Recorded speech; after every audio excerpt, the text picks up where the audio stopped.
Saludos amigas, saludos amigos, sean todos ustedes bienvenidos y bienvenidas a su programa Mundo Legal. Como siempre, yo su servidora, Raiza Castillo, tratando de brindarle a todos ustedes información legal para su defensa y su provecho. En el día de hoy tenemos como invitada a la doctora Denise Domínguez, que ha estado anteriormente en nuestro programa y tenemos el honor de que nos visite de nuevo en el día de hoy. Denise Domínguez, como ustedes saben, es abogada que se especializa en asuntos criminales. Así que vamos a tener una yo diría bien interesante conversación, ¿verdad? Con la doctora Domínguez, así que ya saben, regresen que vamos a hablar de varios tópicos de interés.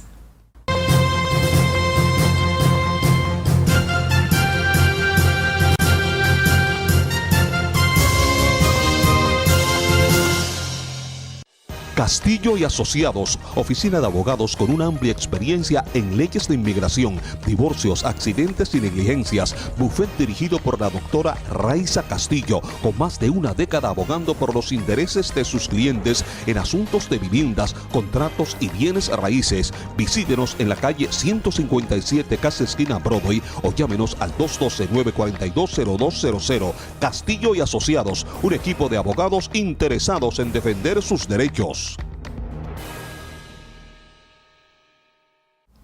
Bueno, gracias amigos por regresar y bienvenida de nuevo. Denise, ¿cómo estás?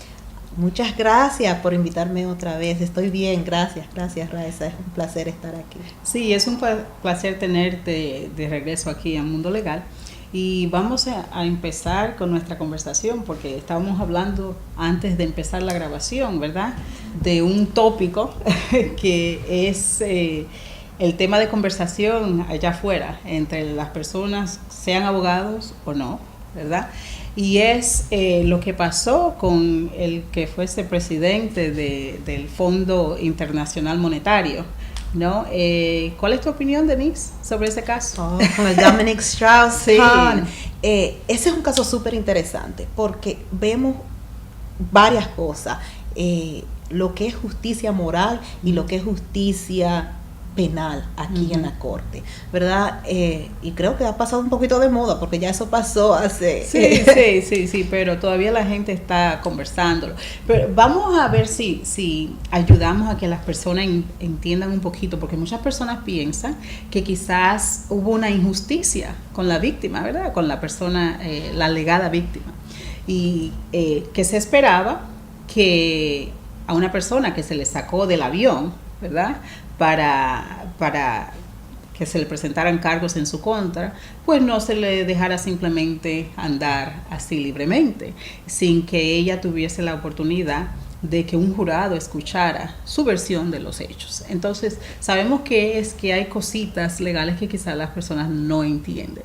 Entonces, ¿por qué no nos explica un poquito de lo que tú piensas o sabes que pasó, que resultó en que la fiscalía decidiera no seguir con el caso?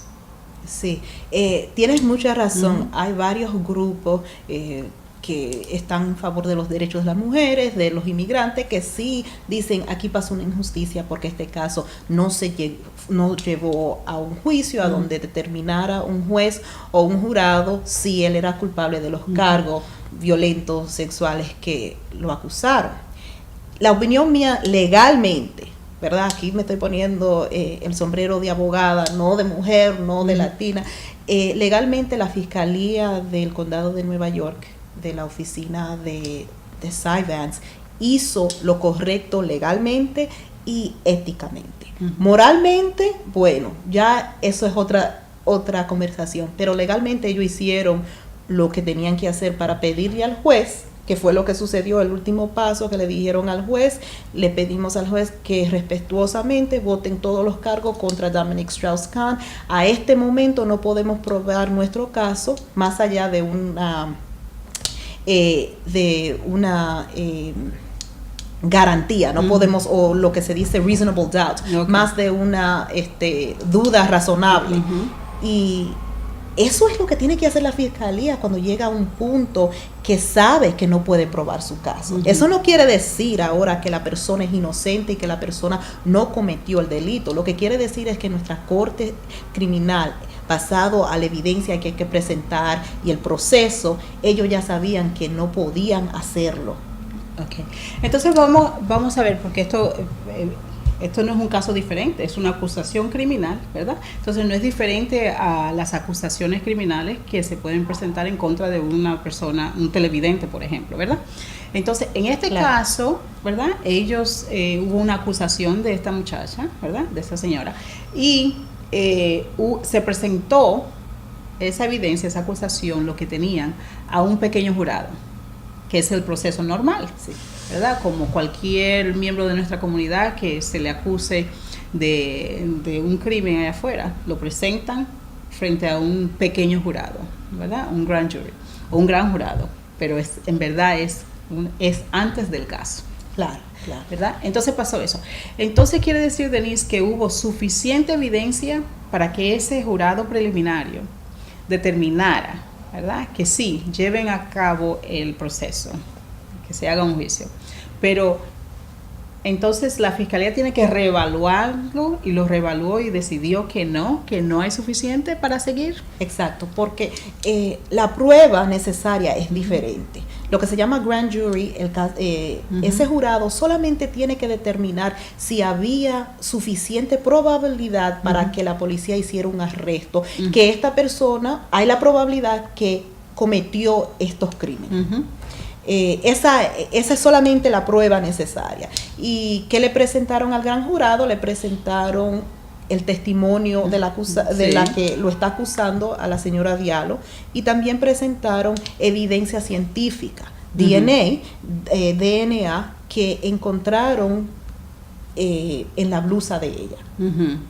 Ahora, eso es suficiente porque la fiscalía le creyó a lo que ella estaba diciendo, más esa evidencia es suficiente para presentárselo a un gran jurado, porque aquí en la ciudad de Nueva York, si uno está acusado de un crimen mayor, lo que le decimos un felony, pues tiene la fiscalía un tiempo, 144 horas, para llevárselo y presentárselo a un gran jurado, para proceder como un cargo mayor. Sí. Y fue lo que hicieron.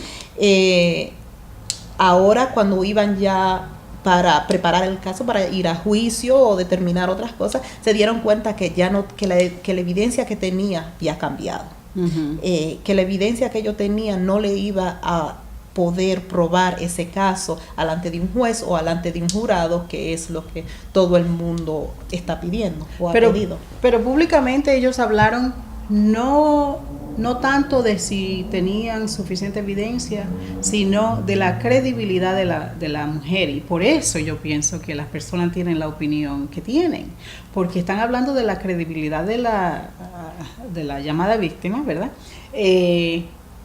Y se supone que en todos los casos de violación, ¿verdad?, es la credibilidad de la víctima en contra de la credibilidad del acusado. Sí. Siempre va a ser así. Entonces, ¿cómo es que este caso, cuántos casos tenemos de nuestros hombres ser acusados de violación? ¿Y cuántos de esos casos son descontinuados por la fiscalía? No mucho.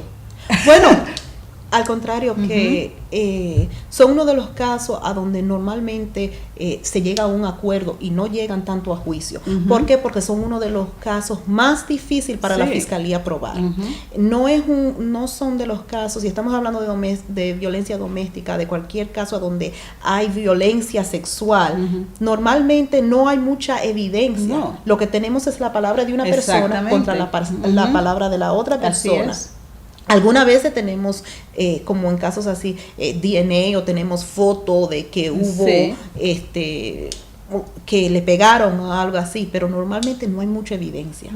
No es un caso a donde tenemos una arma de fuego o tenemos algo que se pueda decir, esto fue lo que se encontró. Entonces son uno de los casos más difíciles para... Pero eso lo hace prototípico, es el prototipo de caso de violación.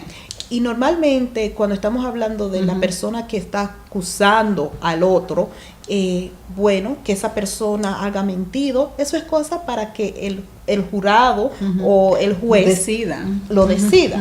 Pero aquí habían más cosas. No era solamente que lo que ella aparentemente estaba dando diferentes acuerdos de lo que había pasado.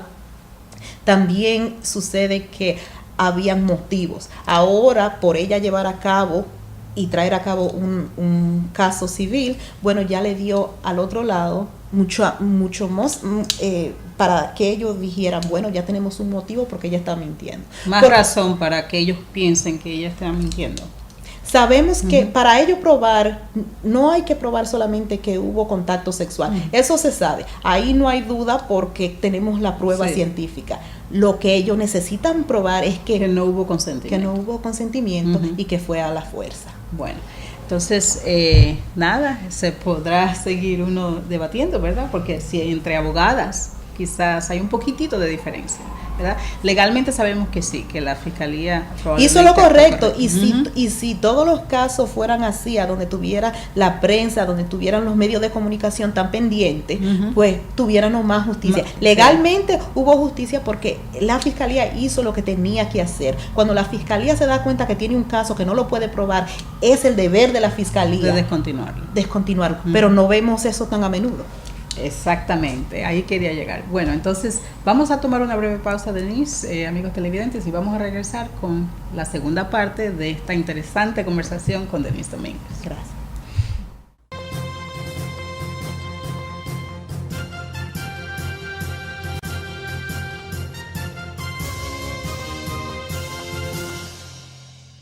Castillo y Asociados, oficina de abogados con una amplia experiencia en leyes de inmigración, divorcios, accidentes y negligencias. Bufet dirigido por la doctora Raiza Castillo, con más de una década abogando por los intereses de sus clientes en asuntos de viviendas, contratos y bienes raíces. Visítenos en la calle 157, casi esquina Broadway, o llámenos al 212-942-0200. Castillo y Asociados, un equipo de abogados interesados en defender sus derechos. Bueno, seguimos en nuestra conversación bien amena con la abogada Denise Domínguez.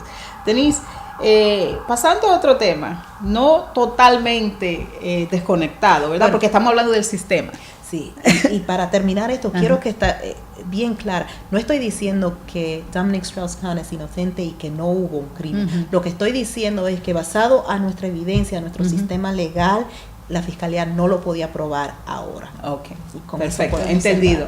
Entonces, cerrando ese y retomando el que estamos abriendo ahora, sabemos que hay un sistema de inmigración, ¿verdad? Legal, que puede conducir a una detención de un individuo, ¿verdad? Y hay un sistema estatal, por ejemplo, también federal, pero estatal específicamente, donde una persona se le puede detener por acusado de un crimen, ¿verdad? Entonces, vamos a explicar si hay diferencia, ¿verdad? Y si la hay, ¿cuál es la diferencia en sí? Sí, no, hay diferencias grandes. Las dos son cárcel, pero tienen diferentes servicios y tienen diferente propósito. Si una persona, ahora que lo estamos viendo muy a menudo en nuestra comunidad, que las personas que son residentes, no estamos ni hablando de las personas que no tienen documentos, estamos hablando de las personas que son residentes pero no se han hecho ciudadanos, que voy a coger esta oportunidad para repetir lo que yo siempre digo: si uno tiene jóvenes, si uno está aquí y tiene el tiempo, háganse ciudadanos. Para evitar si todo califican, esto. hagan la ciudadanía. Sí califican, porque si han tenido antecedentes deben hablar con un abogado antes de llenar los papeles, pero si califican, háganlo. Porque ahora lo que estamos viendo es que los residentes que lo acusan, no que se han hecho culpables ni que lo han encontrado culpable, solamente por que lo acusan de ciertos crímenes y son residentes, ciertos crímenes que puedan llevar a deportación, ya el sistema federal, que es el que se encarga de las deportaciones, ya puede comenzar a poner lo que se llama un aguante. Por ejemplo, una persona es residente y lo acusan de un crimen criminal y cuando llega a la cárcel criminal, cuando llega a donde lo están, a donde él va a estar mientras toma una decisión, si se hace culpable, si se terminan los cargos, mientras está ahí en la corte del estado, en la corte de la ciudad, pues entonces puede venir inmigración, sí, federal y decir, bueno, cuando ustedes terminen con este caso, ustedes me lo mandan a nosotros. Lo estamos esperando. Y se lo llevan para sitios como para Texas, hay uno en Rhode Island, varios sitios que son cárcel, sí, pero que ahí es que esperan el proceso para la deportación. Ajá. Yo tengo un cliente, por ejemplo, que a él ni siquiera lo fueron a buscar. A él le pidieron que viniera al aeropuerto, ¿verdad? Le habían retenido la tarjeta de residencia. ¿Él iba de vuelo? Él regresó hace años, un par de años. Le quitaron la tarjeta de residencia, ¿verdad? Porque tenía un caso pendiente, ¿verdad? Así como hablaste, un caso criminal pendiente. Todavía el caso criminal está en apelación. Sin embargo, nunca le han devuelto la residencia, no ha tenido un proceso que él sepa, ¿verdad? Entonces recibe una llamada de inmigración le dice que venga al aeropuerto, y en el aeropuerto lo detienen y lo envían a New Jersey. Al aeropuerto de Nueva York lo envían a New Jersey y ahora está detenido. Y descubrimos que está detenido por las autoridades de New Jersey. Inmigración lo está esperando, pero todavía en verdad no tiene el proceso de removimiento o deportación de inmigración. Entonces, en esos casos así, sabemos que el caso criminal hay que atenderlo primero, ¿verdad? Pero hay una relación, obviamente, entre las autoridades federales en el asunto de inmigración y las autoridades estatales, ¿verdad? Todos los estados están participando, obviamente New Jersey está participando, Nueva York está participando, todos los estados, la mayoría están participando en esta relación. Lo que se llama es el nuevo proceso que le dicen ICE. Ajá, ICE.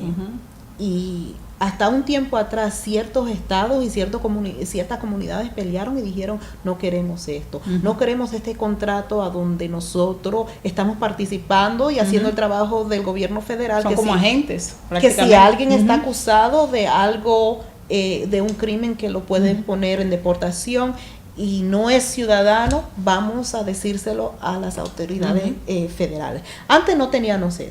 Pero ahora sí, y todos los estados ahora, si no me equivoco, creo que todos los estados están participando en este programa. Hay un par de estados que han optado por no participar y obviamente queremos que Nueva York sea uno de ellos, pero no lo Ojalá. Creo que es un poco muy tarde y hemos tenido esta conversación anterior que cuando le hicieron esa propuesta al departamento estatal y al departamento de la ciudad de corrección, que no hubo esa pelea entre la comunidad y decir no, esto se debe parar, porque otras ciudades lo habían hecho. En Houston, Texas, en otros sitios protestaron, pero ahora sí ha cambiado.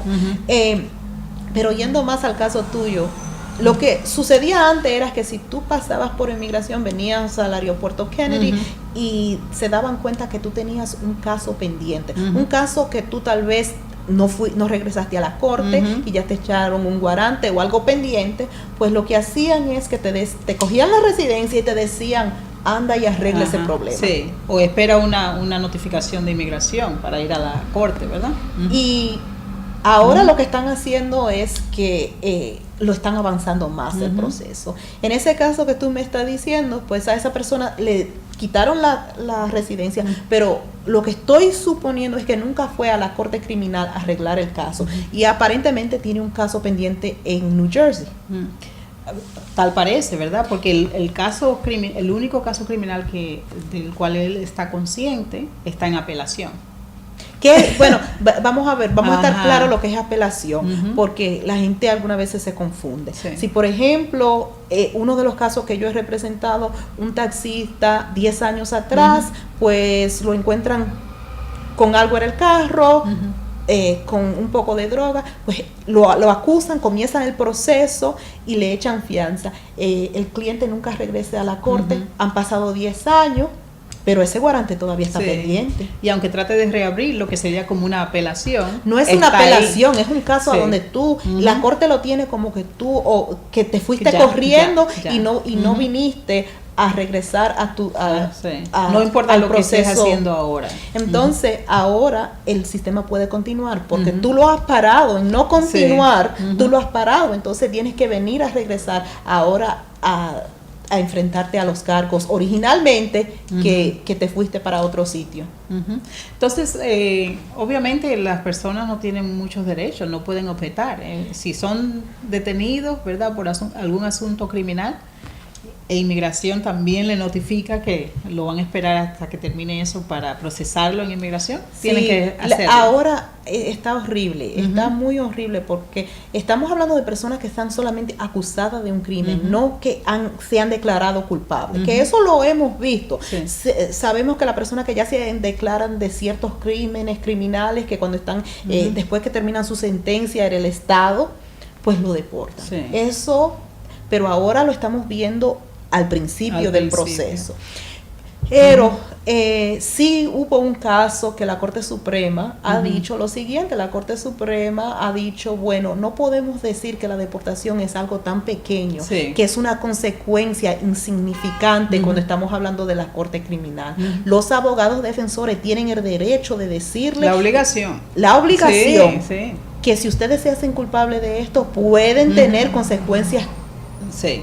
inmigratoria y Uh-huh. deportación. Y si no le dicen eso, eso es una base para entonces apelar el proceso. Apelar el proceso criminal. Apelar el proceso criminal, Uh-huh. que es algo que por lo menos aguanta a la persona Sí. aquí Uh-huh. mientras van por ese proceso y decir, este abogado nunca me dijo a mí que si yo me declaraba culpable o que si no hacía tal cosa, esto me iba a afectar y me podía Eso es muy hasta importante. deportar. También es importante lo que dijiste antes, y es que inmigración, el sistema estatal criminal está siendo proactivo. Entonces las personas tienen que ser también proactivas, hacerse ciudadanos, ¿verdad? Antes de que deban o tengan la obligación de enfrentar un problema como tal y se vean arriesgados a perder su estatus inmigratorio. Bueno, hemos llegado, ¿puedes creer que hemos llegado al final del programa? Bueno. Bueno, por lo menos al final de este segmento, ¿verdad? Pero ya se nos está acabando el tiempo. Entonces, ¿qué tal, Denise, si tomamos otra pausa bien breve y regresamos para concluir nuestra conversación del día de hoy? Muy ¿Está bien. bien? Ok, así que ya volvemos.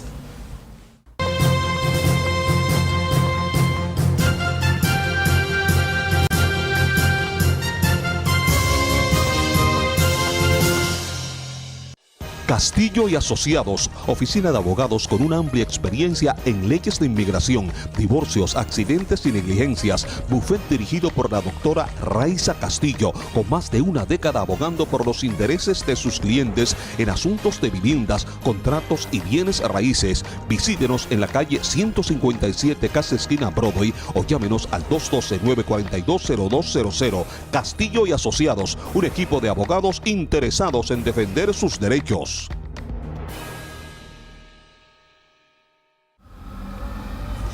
Bueno, Denise, en los pocos minutos que nos quedan, vamos a compartir con los amigos televidentes sobre un tema que a mí me molesta un poquito.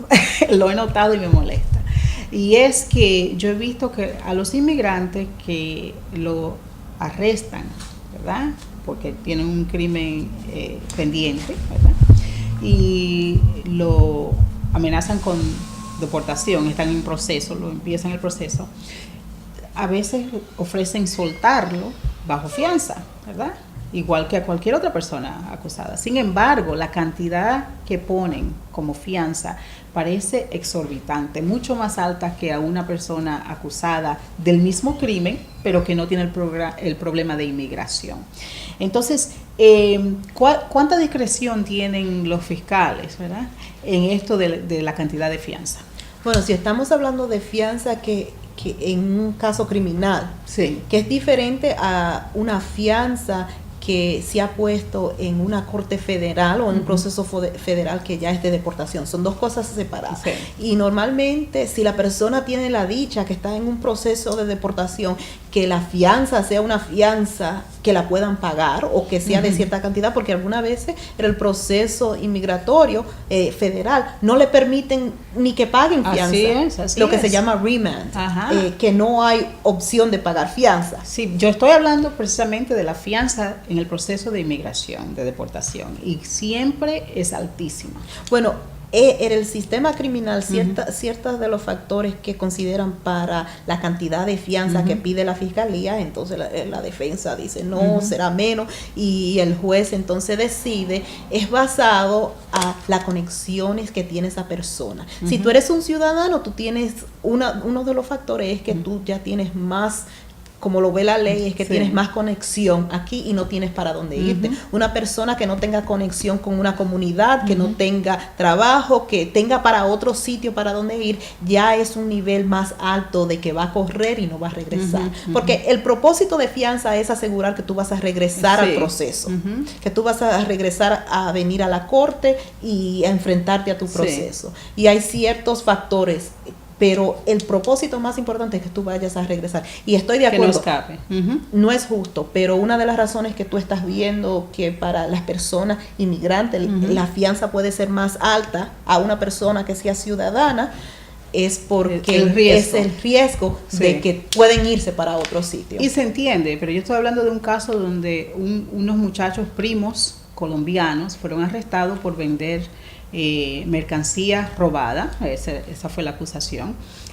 Son familiares, tienen la misma conexión a este país, tienen tíos, padres, etcétera, etcétera, todos los mismos familiares, ¿verdad? Y el que no tenía documentación, que lo pusieron en proceso de deportación, ¿verdad? Le pidieron una fianza de $20,000. Mientras que a los otros, que eran ciudadanos... ¿Eran ciudadanos o residentes? Ciudadanos. Sí, los primos eran ciudadanos. Pero es el mismo crimen, todo ¿Vieron igual. el mismo juez? No, porque este estaba en proceso de deportación. Eso es lo que quiero decir, que si es por el riesgo de que se escapen, ¿verdad? Y no enfrenten a la justicia, me parece que estaban en el mismo riesgo. Sí. Pero lo ven diferente. Y también hay otros factores. Dependiendo del juez que te toque también, hay jueces que echan más fianzas que otros, hay fiscales que piden más que otros. Sí, porque en este caso el juez nos dijo que conversáramos a ver si lo bajaban. Así que el juez estaba buscando, ¿no?, que se hiciera un arreglo donde él pudiera pagar la fianza. Sin embargo, la fiscalía estaba empujando. Porque la fiscalía lo ve que es una persona que no va a regresar y por eso es que está pidiendo esa cantidad. Que sea correcto o no, esa es la mentalidad. Esa es la mentalidad, lo que está pensando el fiscal. Esta persona no va a regresar, a mí no me importa del otro, esta persona no tiene papeles, se va a ir, por eso estamos pidiendo esta cantidad tan alta. Que cuando tú pides una cantidad tan alta que la familia no la puede pagar, es lo mismo como si tú dices, pues quédate en la cárcel para siempre, porque no lo pueden pagar. Es lo que decimos, it's tantamount to remand, porque es lo mismo. Si tú me estás pidiendo a una familia pobre que no tiene ingresos, tú me estás pidiendo $50,000 o $100,000, es lo mismo decir no hay fianza. No hay fianza, exactamente. Bueno, Denise, con esto, esa va a ser la última palabra, básicamente.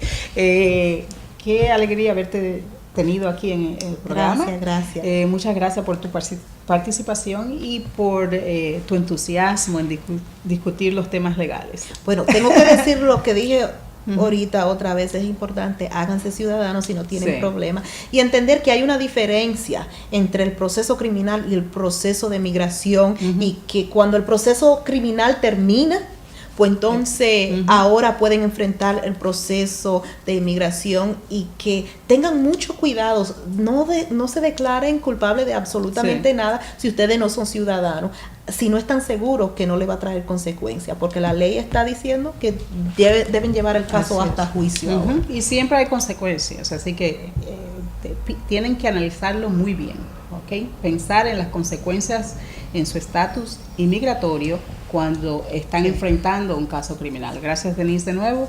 Gracias, amigos y amigas. Y esperamos que estén aquí en Mundo Legal la semana próxima. Hasta entonces.